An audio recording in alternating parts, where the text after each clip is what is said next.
Olá, tudo bem? Meu nome é Ana Luísa Braz Rodrigues, eu sou mestranda em Direito pela UFMG e orientanda da professora Mariana Lara. Hoje eu estou aqui para falar um pouquinho sobre domicílio com vocês.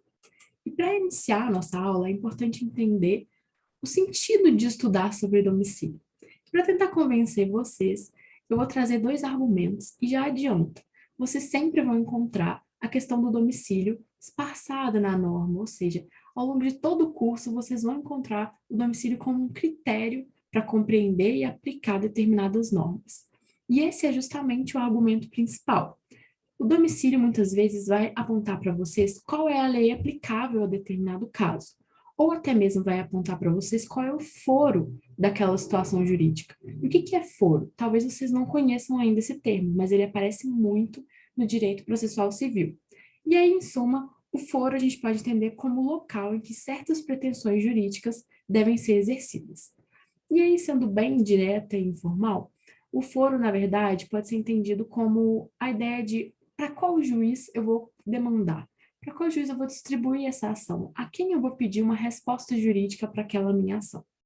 Então, basicamente, a gente pode entender o domicílio como um critério importante para a aplicação de efeitos jurídicos.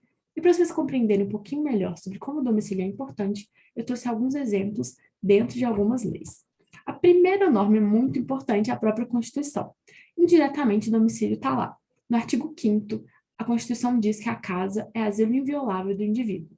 Já no artigo 6º, ela indica que a moradia é um direito social.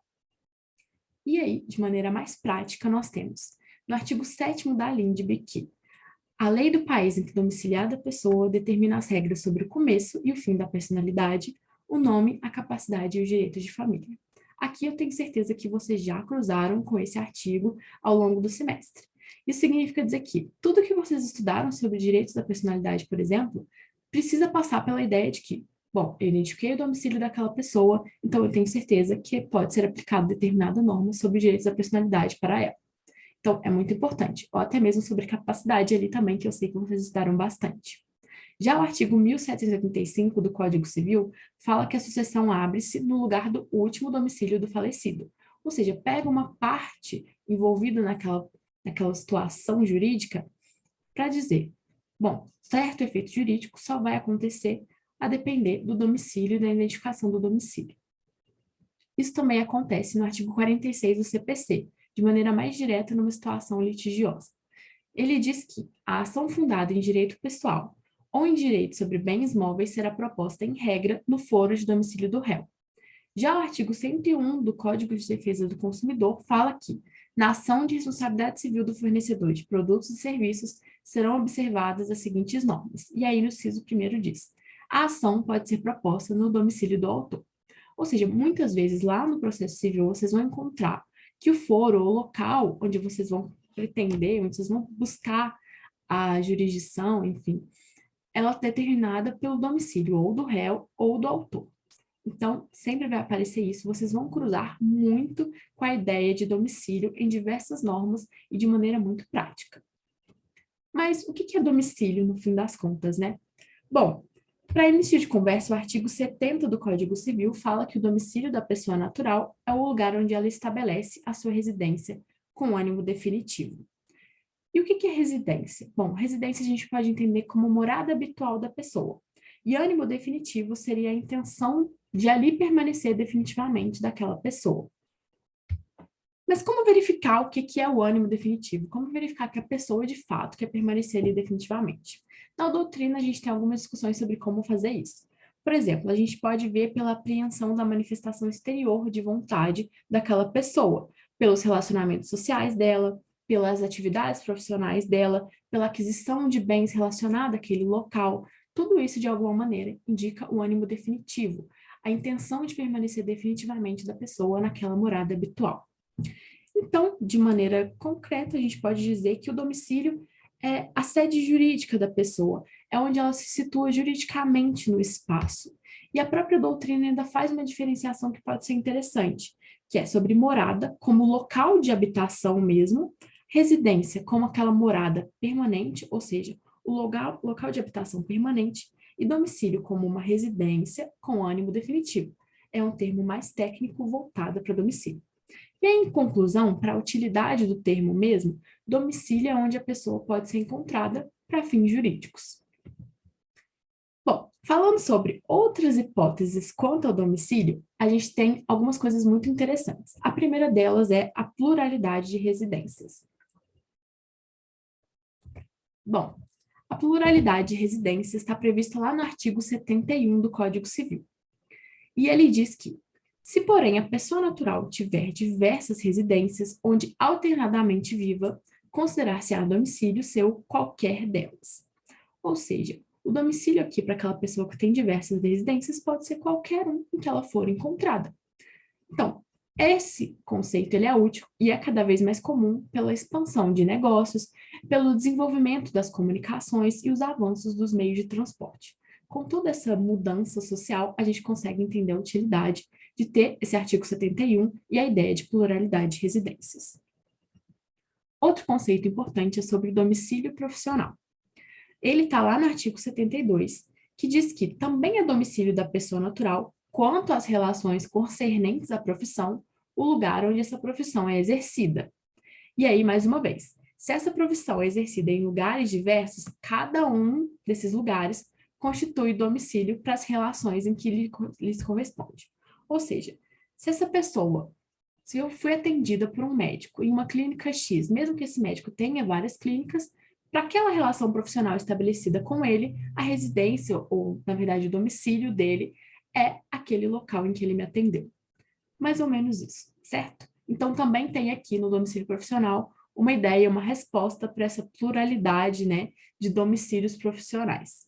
A doutrina aponta que esse conceito pode ser muito útil para pessoas que moram e trabalham em locais diversos. E aí, pessoas sem residência. Como que a gente trata elas? Elas têm domicílio? Sim, elas têm domicílio.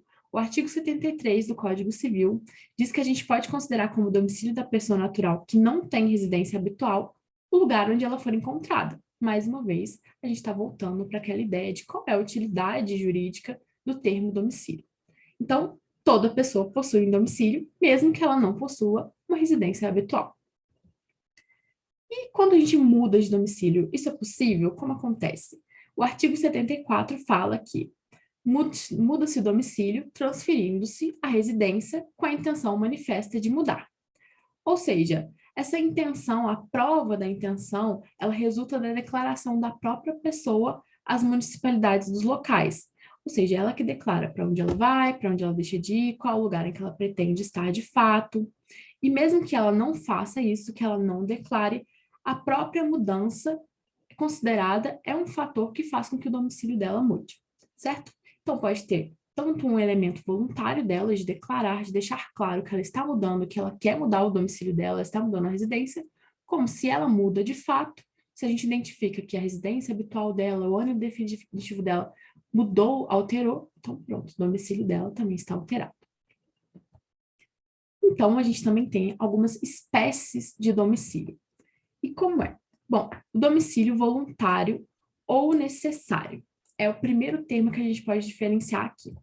O domicílio voluntário ou necessário, na verdade, se diferencia pelo que está lá no artigo 76, que constrói os domicílios necessários para algumas pessoas, como o incapaz, o servidor público, o militar, o marítimo e o preso.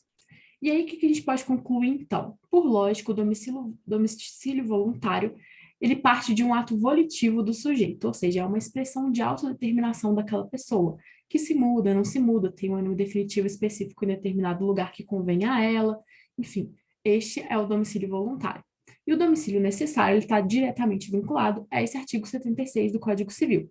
Então, por exemplo, o domicílio do incapaz é o mesmo domicílio do seu representante ou do seu assistente.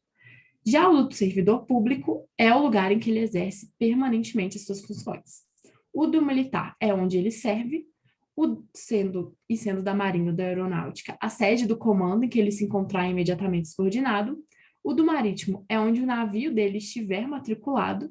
E o do preso é o lugar em que cumprir a sentença. Então, por exemplo, quando a gente está em uma ação de família, em que o genitor, por exemplo, em uma ação de alimentos, ele está preso, ele tem um domicílio, ele vai ser citado, ele vai ser procurado para se manifestar naquela ação pelo seu domicílio, E mesmo estando preso, o domicílio dele vai ser considerado onde ele está preso, que é o local onde ele cumpre aquela sentença. Já o domicílio geral ou especial. O domicílio geral é aquele que centraliza, sem distinções, as relações jurídicas da pessoa. E o domicílio especial, ele centraliza determinada relação jurídica da pessoa. Ele também está baseado no artigo 78 do Código Civil, que fala sobre: nos contratos escritos, poderão os contratantes especificar domicílio onde se exercitem e cumpram os direitos e obrigações deles resultantes. Ou seja, a gente tem um domicílio geral e a gente tem um domicílio especial, que pode ser, inclusive, algo determinado entre as partes que estão negociando, por exemplo, em determinada situação jurídica. E aí a gente fala principalmente sobre eleição de foro. Esse é mais um terminho que vocês ainda vão conhecer de maneira mais profunda, que traz muitas restrições, tanto no Código de Processo Civil quanto no Código de Defesa do Consumidor, por exemplo, mas basicamente parte da ideia de que as partes elas podem determinar o que vai ser considerado o domicílio daquela pessoa, ou até mesmo determinar que, mesmo dependente do domicílio, as pretensões jurídicas serão exercidas em determinado local, certo? Então, por isso, essa definição de domicílio geral e especial pode ser bacana. Por fim, a gente precisa falar sobre o domicílio da pessoa jurídica. Ele está determinado lá no artigo 75 do Código Civil. O artigo 75 até traz mais disposições, por exemplo, ele indica onde é o domicílio da União, dos estados, enfim. Mas aqui eu vou falar especificamente sobre o domicílio das pessoas jurídicas. E ele diz que o domicílio das pessoas jurídicas é onde funcionarem as respectivas diretorias e administrações, ou onde elegerem domicílio especial no seu estatuto ou atos constitutivos.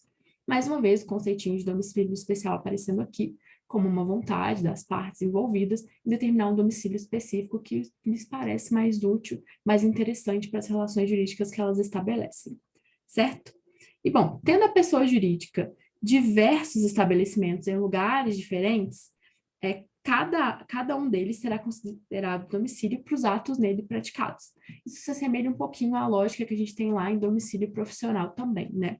Mas aqui sobre pessoa jurídica e o domicílio da pessoa jurídica, é importante entender que, ao invés de residência, a pessoa jurídica possui sede. E sede, na verdade, é o centro das atividades dirigentes ou administrativas dessa pessoa jurídica. E essa sede, ela deve, em regra, constar nos atos constitutivos da pessoa jurídica, certo? Que você pode procurar na junta comercial e que vocês também vão estudar um pouquinho mais lá em empresarial. É possível, como a gente está vendo no próprio artigo, que a pessoa jurídica eleja um domicílio especial diverso de onde ocorre essa administração. Então, em regra, a gente tem a administração como lugar, o domicílio específico, mas ela pode eleger um domicílio especial que não corresponda ao local onde a administração acontece. E aí, as pessoas jurídicas, como a gente observou, também possuem pluralidade de domicílios. Bom, essa matéria ela é bem bacana, ela é bem simples, ela é tranquilinha de fazer, de entender, ela é muito útil ao longo do tempo, vocês vão encontrar, como eu disse, conceitos de domicílio em diversas disciplinas, vocês vão precisar aplicar eles quase de maneira assim automática para compreender determinadas normas, determinadas situações jurídicas e o que fazer em determinados casos, mas é muito importante que vocês saibam identificar, você saiba quais são os critérios para determinar o que é domicílio. Já que, como a gente viu, domicílio não é simplesmente a casa da pessoa, a residência da pessoa. Domicílio é um conceito jurídico, é um termo técnico que vocês precisam dominar. E aí, na última aula, no último semestre, na verdade, eu dei uma aula no meu estágio de docência em que eu propus para os alunos que eles fizessem um organograma ou um fluxograma em que eles organizassem direitinho quais são os conceitos, quais são os critérios, como um passo a passo de, bom, eu preciso descobrir, eu preciso entender qual é o domicílio de fulano, o que eu preciso fazer? E a ideia é que eles construíssem, da maneira dinâmica que eles entendessem, em uma folha A4, como chegar a essa conclusão, como chegar à resposta de qual é o domicílio de uma pessoa natural ou de uma pessoa jurídica. Então, eu aconselho e deixo aberto aí para vocês também construírem esse organograma, esse fluxograma de vocês, para que vocês tenham sempre clara essa matéria e que vocês dominem ela quando em outros momentos do futuro vocês precisarem encontrarem um conceito de domicílio em outras normas. E então, eu agradeço muito pela atenção de vocês. Em caso de dúvidas, eu estou sempre disponível no meu e-mail para ajudar vocês no que eu puder. Enfim, muito obrigada e bons estudos para vocês.